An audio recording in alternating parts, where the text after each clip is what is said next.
देखिए भैया, एगो औरत के पति परदेश में बड़ी है, चैत के महीना बा, सबकर कटनी होता, बेचारी के जवानी बिछौना पर छटर पटर तैले। औरतिया बड़ा तकलीफ में बिया, कहतिया चैत के लहर कहर बहुते बढ़ावता,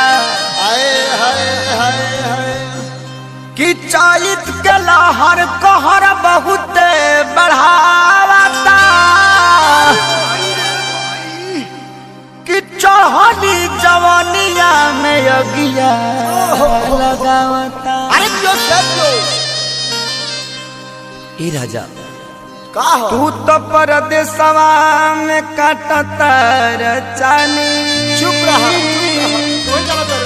अभी गढ़ता मन जब खेसरिया चैत गावता।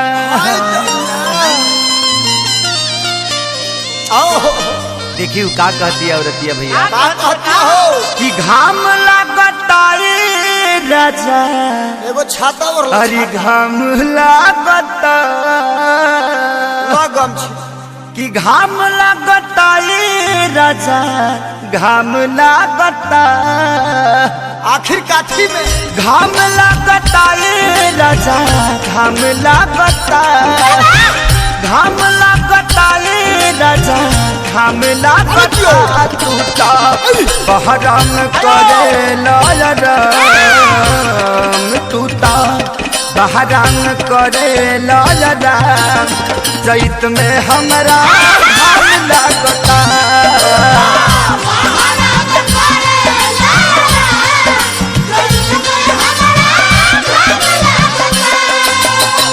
घाम लगता राजा, घाम लगता, घाम लगता राजा, घाम लगता, टूटा बहराम करे लायराम, टूटा बहराम करे लायराम, चैत में हमरा घाम लगता।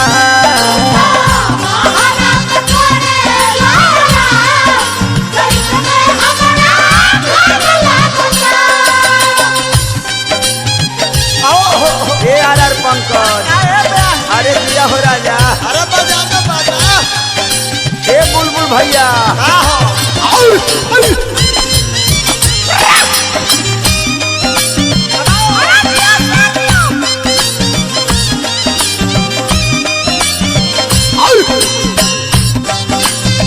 अरे दिया हे राजा,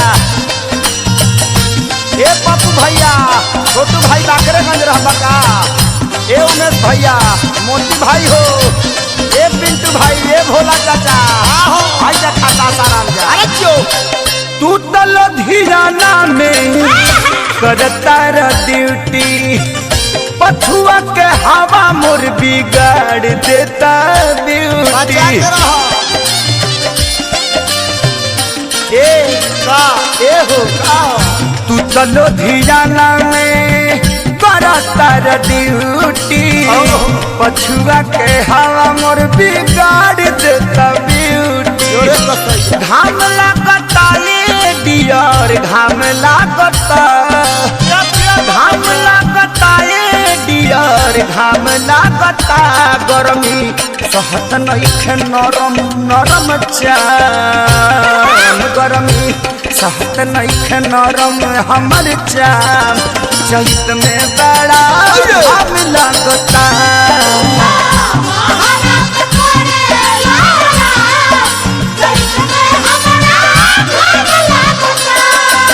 बलमुजी आ जाइता, आ जाइता, बलमुजी आ जाइता, आ जाइता, अपना लूंगी से बेना डोला जाइता, अपना लूंगी से बेना डोला जाइता, डोला जाइता।